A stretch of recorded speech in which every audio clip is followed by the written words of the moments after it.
Hello again, everybody. Second Decades here, my WWE Raw review for tonight, Monday, August the 10th, 2015. Alright, excuse my hoarse voice. I saw Motley Crue last night in Detroit. My birthday. I got a birthday weekend. So,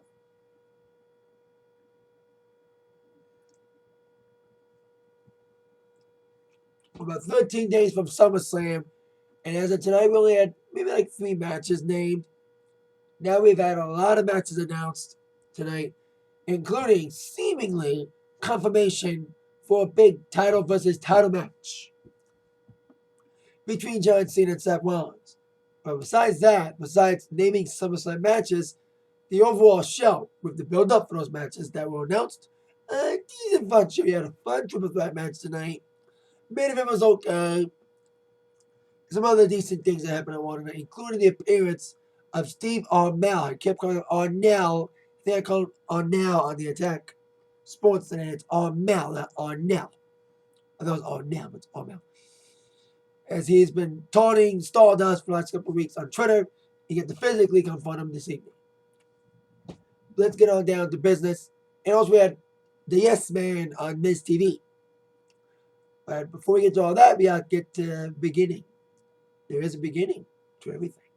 In that beginning of the night's Raw was Seth Rollins coming out, once again sporting his "You Cannot See Me" shirt, and his shirt that never shuts up. Seriously, I've been loving Rollins' promos. This is what he should be.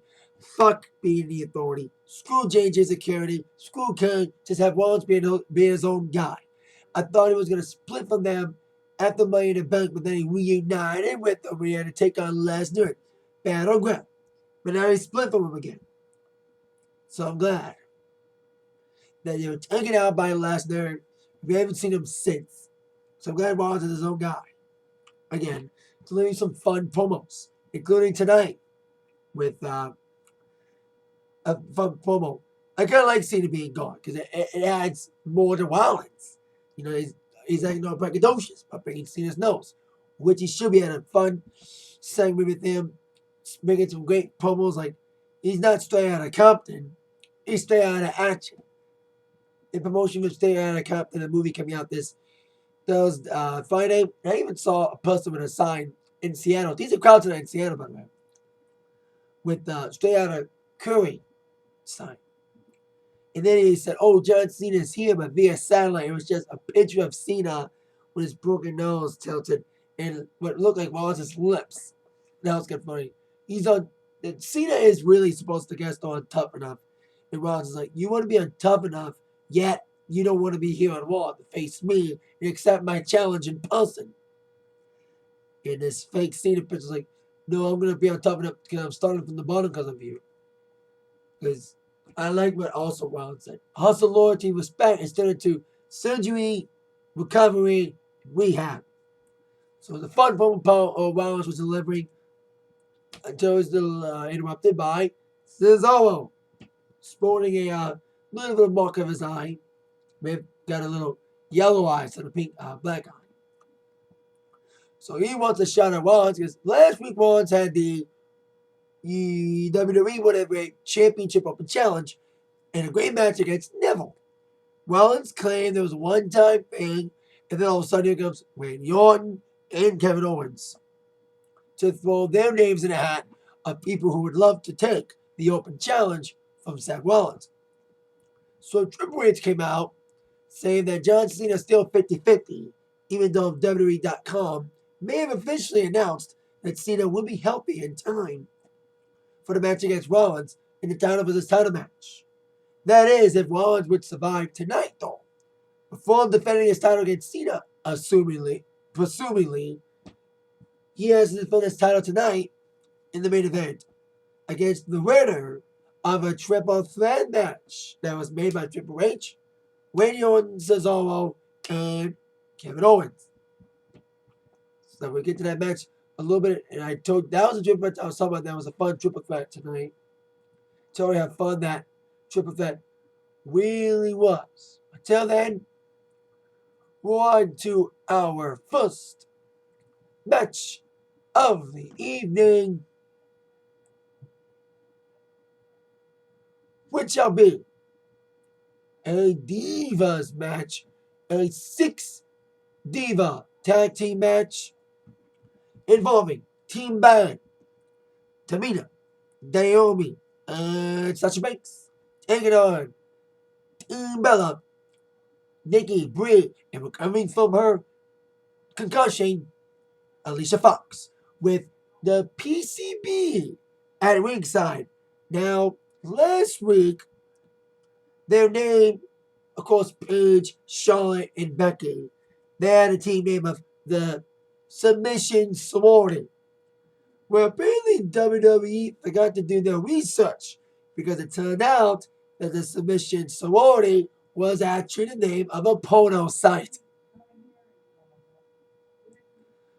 So now they name their group after a code name for weed, PCB. Am I right? Kind of PCB, kind of a code name for weed. Weed's more less offensive than a porn site name. Interesting. So the okay, great. So the PCB went makes up the 6-Diva tag, and despite what happened on SmackDown that may have derailed the Divas Revolution, the Revolution was still televised in a fun 6-Diva tag this evening. With some great moves from Naomi with glowing shoes and all. But after getting isolated in a corner by both Alicia and Brie, and Nikki as well, Tamina coming with some massive clotheslines. Those clotheslines from Tamina were very vicious. See, she is the muscle of the group. Hello, she is Jimmy Snuka's daughter after all. So have those killer clotheslines from Tamina. She misses the kick, and then Brie would counter with a roll-up and 1-2-3 victory for Team Bella. After being on the losing end of several tag matches and singles matches, Team Bella needed a win to at least kind of give themselves self-esteem confidence back that they are still the top divas in the yard. But then Team B.A.D, they may have lost the battle, but they may have won the war just a tiny bit as they beat down the Bellas following the match. And the PCB, who were at ringside, came in to thwart them, and we had a little brawl between these three teams. Now, it's now official. We are going to have a Divas match at SummerSlam. It's the match I was hoping for. A 9-Diva tag match involving all three teams. But it's not just any 9 Divas tag match.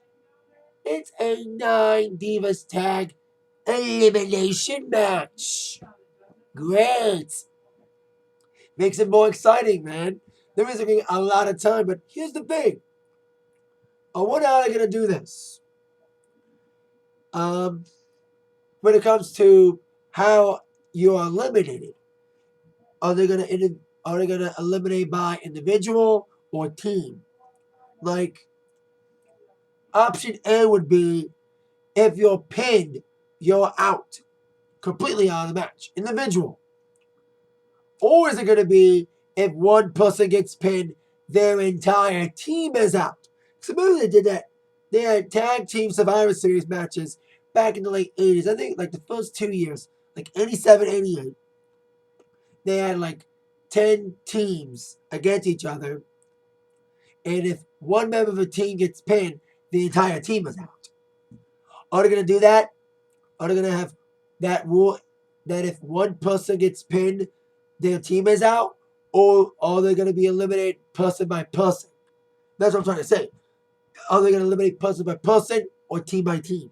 We need to get some more specifics. But we do have ourselves a 9-Diva tag match, elimination style, at SummerSlam, as I expected. And this should give a lot of time, especially since now SummerSlam is a 4-hour show. Maybe that's why it's 4 hours. They want to give Divas more time to wrestle instead of being shortened because it's 3 hours. So then on to our next scenario. A tag team match, another one, involving Los Venadores against New Day. Now, this is the first week that we didn't see the part-time players at ringside during commentary like we normally see them. But it was a decent match between these two teams against Los Matadors and New Day. So these actions for the Matadors, Diego Fernando looked decent with the big flying moves. Hell, even El Torino got involved in the matchup. Especially after Xavier Woods got involved. He was the third man at ringside because it was Biggie and Kofi representing the New Day in this tag team affair. And I think Xavier Woods got involved, and that's when El Torino gave him a Hurricane. Actually, it was like a double team Hurricane. He had him in the position, and then one of the Matadors drop kicked him to complete the Hurricane sequence from El Torino. So then after that, Biggie got the blind tag in after the whole distraction from El Torino. He would come in with the legal Matador, deliver the big ending, and a 1-2-3 victory for the New Day, still living it up as heels. Now, it's kind of interesting. The WWE is trying to go more Attitude Era with, unintentional mentions of a porno site as a team name for PCB. The submission sororities, a porno site. Then you named it after a code name for weed. And then there's kind of an adult thing. I don't know if kids would know this unless I say it. That you had New Day after the match, they were singing a celebration song. Hey, we want some New Day. Hey, we want some New Day. Kids, cover your ears for this. I hate to say this. And the WWE unintentionally named the stable of a Divas stable after a porno site. They had New Day make a parody of a 2 Live Crew song. Hey, we want some pussy. Hey, we want some pussy. I was laughing. I'm probably the only one who actually knows that. And now everybody else knows because I mentioned it. I'm a guy of things. I have good memory. And I like to bring up things other people won't have the balls to do. So this New Day was celebrating their parody version of a 2 Live song. Thank God it wasn't me so horny. Anyway, Renee Young informed them that we are going to have ourselves a tag team title match at SummerSlam. I had a sneaky suspicion that it was going to be a fatal 4-way with Los Matadores, Lucha Dragons, New Day, and the tag team champs, part-time players. And that is the case. It will be a fatal 4-way. Too bad that's not an elimination match either. So there you go. Fatal 4-way for the tag titles. That's what I was thinking. That's what I was predicting. Like I said a few weeks ago, I was sneaking Fatal 4-way because Los Matadores and Lucha Dragons had matches that New Day got involved. So it makes a lot of sense that it is a Fatal 4-way. Now on to another multi-man matchup. We've had a lot of multi-man matches tonight on Raw. As much as there are at SummerSlam, which I'll get to that in a second. But my opinion on the majority of the SummerSlam card being multi-person matches, not much singles matches. We have a triple threat match to determine the number one contender for tonight to take on Rollins, Randy Orton, Cesaro, and Kevin Owens. Now, when this match was made, I was like, there should be a fun match, especially the match should be carried by Owens and Cesaro. That was the case. Really fun triple threat tonight. Really decent matchup. Owens and Cesaro were like the stars of the match. They were like the MVPs.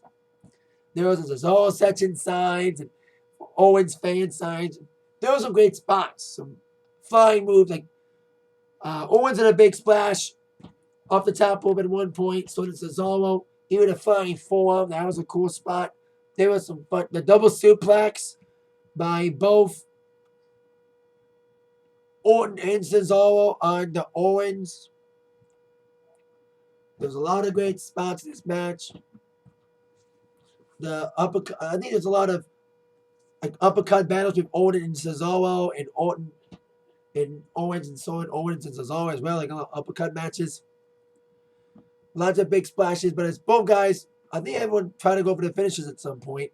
Owens, well, let's just say Cesaro first went for the swing. He did nail the swing for a few times. And even got the sharpshooter on at some point. But it is Owens was setting up Cesaro for the Papa Powerbomb. Cesaro leapfrogged over over Owens, leaving Owens prone to an RKO for Orton. And then Cesaro got RKO'd in the 1-2-3 victory for Randy Orton. Now, I would have loved to have seen Cesaro or Owens win, even though I probably think they would probably lose against Rollins, but they would benefit from that performance. Like Neville, even in a losing effort last week, Neville put on a great performance in his match against Rollins, like he did a few months back in only his second week on the main roster. So that's what I thought could happen to Cesaro or Orton's. But it made kind of sense for Orton to get involved and get his proper rematch against. I know these two have had many matches before, including probably the best matches at Mania, and then all the stupid title matches with the Authority getting involved. But at least Authority not involved anymore. So with the Authority not being involved in matches involving Rollins for the title, we can all but guarantee that this match between Orton and Rollins won't have a screwy ending. Right? Right? Yeah, we'll get to that. Let's get on to our next match involving Dean Ambrose and Luke Harper. We know that these two will be involved in a tag team match as Dean Ambrose teams up with Roman Reigns against their enemies, Luke Harper and Bray Wyatt. Now, it's kind of weird is that look at 1 year ago, you had both Roman Reigns and Ambrose in individual matches. Ambrose and Rollins were in a handicap match. Not handicap. Lumberjack match. Despite that stupid stipulation, they made the best out of it. And then Roman Reigns took on Randy Orton last year. Now they go from being in singles matches to being in individual matches. So it's kind of crazy that they're now in a tag team affair instead of being in a singles match like they were last year. But both the partners of Harper and Ambrose were at ringside. Bray Wyatt, who very comedically made Byron Saxton to get off his chair and steal his chair, thus prompting some funny crowd chants like, "Sit down, Byron." Seattle crowd was good tonight. It was a decent Seattle crowd. Especially during Misty Beat, which I'll get to in a second. So, it was a fun match. The partners eventually, as we should have thought, would get involved in the match, but it ruined the match too much. It was a physical match. Harper was physical style, through the clotheslines and all that. And I've said this before, that Luke Harper was probably my favorite member of the Wyatt family, besides Brett. For a big guy, he's a great athlete and a good mic talker like Bray is. And I think they finally found their groove back. After stifling for a while in the mid-card, both these guys are trying to get back on the top. I hope Ambrose gets his way to the top too. After going up against Rollins for the title a few months ago, now he's back in the mid-card again. Being portrayed as the sidekick, the latchkey for Roman Reigns, like he was in the Shield a couple years ago. Some things change, but some remain the same. And this is a scenario, but these are matches between both these guys. There's some very hard-hitting moves. But despite Ambrose's great moves, including the clothesline, and despite trying to outthwart the involvement of his partner and distractions from Bray Wyatt, Harper would eventually caught him with a big clothesline after getting caught up by the rope following a suicide dive in the 1-2-3 victory for Luke Harper, giving himself and his team momentum heading into SummerSlam. If this match is any indication, we're in for a physical tag team match, though. It should be a fun tag match, though, at SummerSlam. Guys, I actually liked Wyatt and Reigns' match at the Battleground. I would have loved to have seen them face off again at SummerSlam individually, but being a tag team adds more intrigue. With reaching Harper and having Ambrose, while Reigns' latchkey or not, be his partner. So now we have Miz TV with Daniel Bryan being involved in it. With the crowd chanting yes, yes, yes for a long time. We are in Seattle, his home state. So Miz was saying that he kind of takes credit for Daniel Bryan's success. Well, technically almost, because he was Daniel Bryan's pro mentor in the first season of NXT when it was a stupid reality show instead of what NXT is now a fun, exciting brand of a wrestling show. And one of the best things going to do in the WWE Universe, in any other wrestling universe. Well, besides Ring of Honor and New Japan, which I'm starting to be fans of both of them as well. Better than TNA in both of those shows. So then, as Mitch was talking about, D-Bry, who, of course, is still technically on the injured list, his doctors cleared him. WWE doctors won't clear him yet. He wrote a book, yes, The Journey to WrestleMania. We saw that book. The coolest thing about that book is on the bottom of the pages, it's remember like those flip books you get when you were a kid. I love those flip books where you flip and you saw like a live action thing. You flip the bottom of the pages of the D-Bry book, and you actually flip them doing the yes. That's cool. So he's like, D-Bry is still injured, and you had to forfeit the IC Championship because of your injury. The Ryback should do the same. Forfeit his title because of injury.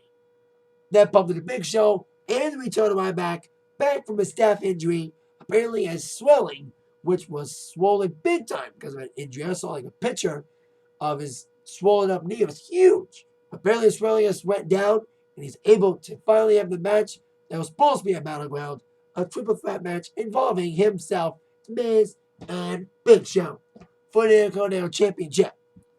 So Miz tried to run out of the ring as Big Show and Ryback stared each other down. But Miz, being stuck as the third banana in this, got literally thrown back into the ring by D-Bry just to get demolished by Big Show and Mr. Ryback, especially the meat hook from Ryback. This should be a fun triple threat, even though, like I said, I've been saying all along that Miz is the third banana in this. He's kind of in there by circumstance. But it makes a great comic foil. It could bring on some interesting, weird but funny comedic situations during that triple match at SummerSlam.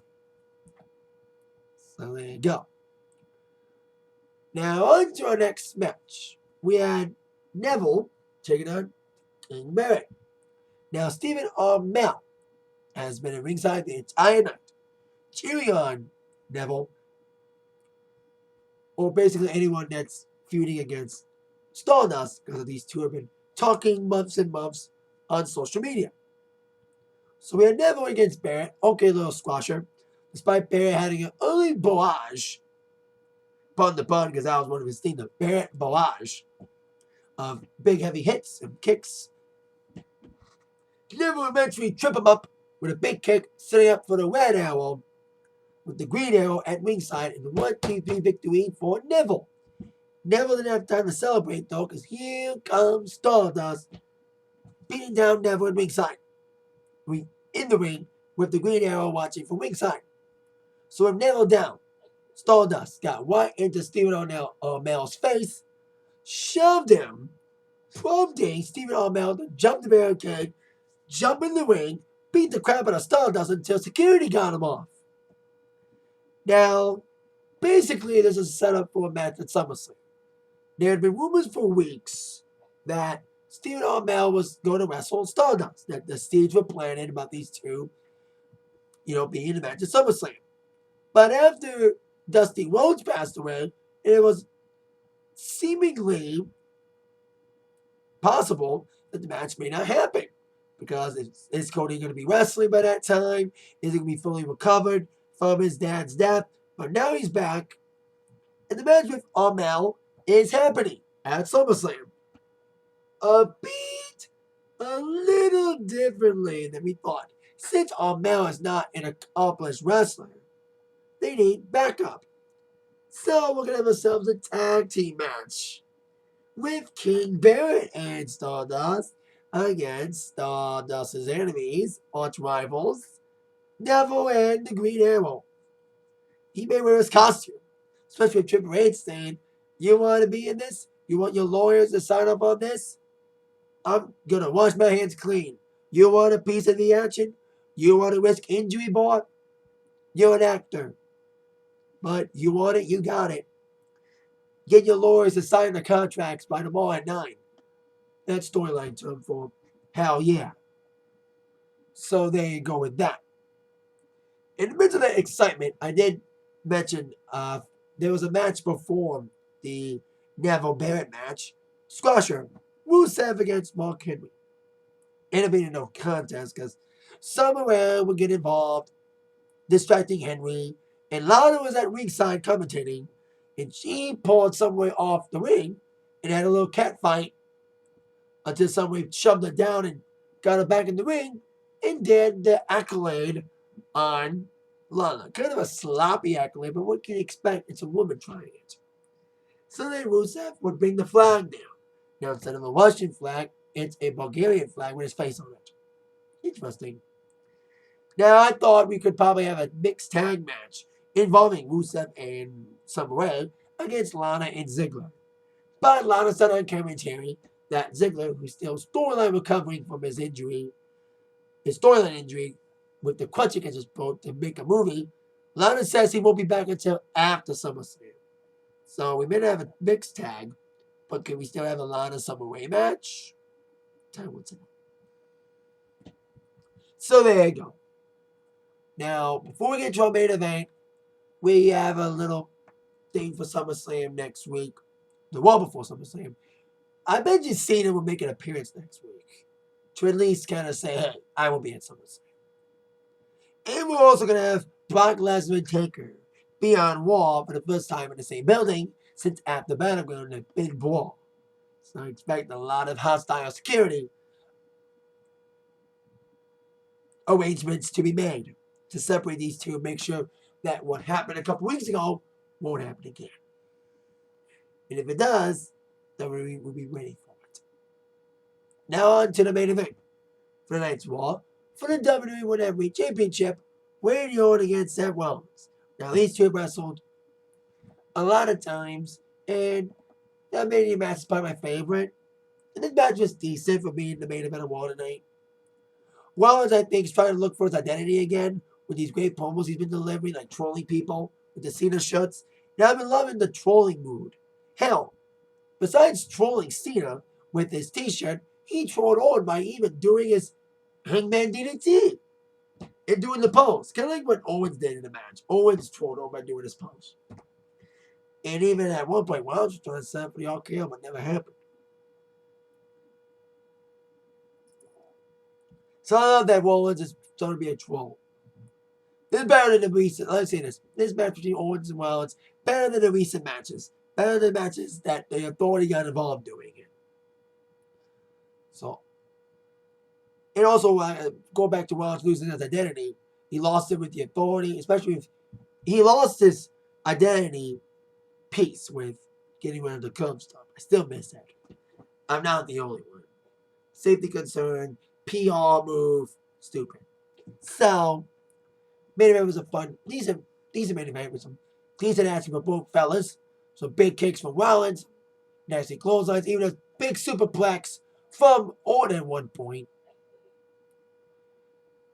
And then after that great offense from Orton, that's when Rollins came in. He trolled him with doing the Hangman DDT. He didn't do an Orton's pose, setting up for the RKO, but fooled him, trying to set up for the pedigree. That's when Rollins came back up with some big nasty moves. And then Rollins is going up the top rope of the middle rope. And then, like in WrestleMania, he got caught with a midair RKO from Randy Orton. Nasty RKO, but almost as nasty as the one in Mania. And I won. 2. Sheamus would get involved. Apparently, Sheamus Randy Orton feud's not over yet. Despite rumors of Sheamus getting a head injury, Sheamus was at Raw tonight, getting involved in Orton's title match, pulling him out right after the RKO, then seemingly thought Orton would win the match. So after the beatdown of Orton at ringside, moving against the steel steps, he saw an opportunity. He is Mr. Money in the Bank after all. So if Rollins down for the count, even he said in an interview before the Orton-Rollins match that he has the briefcase and he can cash in that briefcase at any time. Tonight could be prime time. And he was trying to. With Rollins laid out, Sheamus got in the ring trying to give the referee the briefcase. But just as the referee is about to hand off the briefcase to ring the bell, Orton Not too happy about Sheamus screwing him out of his opportunity to be champion, he would screw Sheamus of an opportunity to cash in by delivering an RKO, with Orton standing tall. Now I call Orton Plan B if Cena's not well. They're advertising Cena Rollins for the title, for both titles, for both US title and WWE title at the pay-per-view. I think Orton's Plan B. Or another match between Orton and Sheamus. I don't want that match to happen. The match at Battleground was tolerable, but at best. So let's take a look at the current SummerSlam card. There's so many multi-person matches. I know it's a 4-hour show, and they want to squeeze as much people in. That's why you have all these multi-person matches, triple threats, 9-people tag, fatal 4-way tag matches galore. As of right now, we have 1, 2, 3, 4, 5, 6, 7 matches, and only 2 of those 7 matches are singles matches. And I think everyone is like, it ain't gonna be Triple H and Rollins. That's what we all thought. There was rumors flying about that. I think we're kind of glad it's not Triple H and Rollins. Usually if it's a Cena match, it's like, fuck. But Cena's been delivering some good matches lately. Even though he almost, in my mind, gave away the ending for SummerSlam by making Rollins tap. But maybe that's a foil move. Maybe they're going to have Cena. If Cena does win, he'll win by a pinfall. And if he does win, he'll tie Ric Flair. It's odd to put him back in the title hunt so quickly. But he has been putting on some good matches in U.S. Open Challenge. I'll give him credit. Make fun of his character all you want. He is improving as a wrestler somewhat. And his opponents have been making him look good. Ambrose, Owens, Rollins, everybody. Says all alone. Go down the line. But I still think Owens should get a match at SummerSlam too. I hope he gets a singles match against Cesaro. I think they're headed that way. Especially these two are in a triple threat match tonight. I hope they get a singles match at SummerSlam. I know they wrestled a few weeks ago on SmackDown and Raw, but I want these two to have a match at SummerSlam. That fair moment. If Owens cannot get a U.S. title shot against Cena and get the title that he should be right now, he should be U.S. champion right now, at least give him a good opportunity to show his skills against a guy who also needs a good skill showcase. Cesaro should be a great match. Give him enough time. Should be a great match at SummerSlam. So I'm hoping they'll make that match next week on Raw. The one before SummerSlam in Minneapolis. So decent one tonight for being a couple weeks before SummerSlam. And finally, we got some more matches announced. We're making a pre-show match named next week as well. And with all that in mind, that is it for my Raw review for tonight. And you've been attacked by the review from Zach. Thank you so much for watching. See you later. Yes. Yes, yes.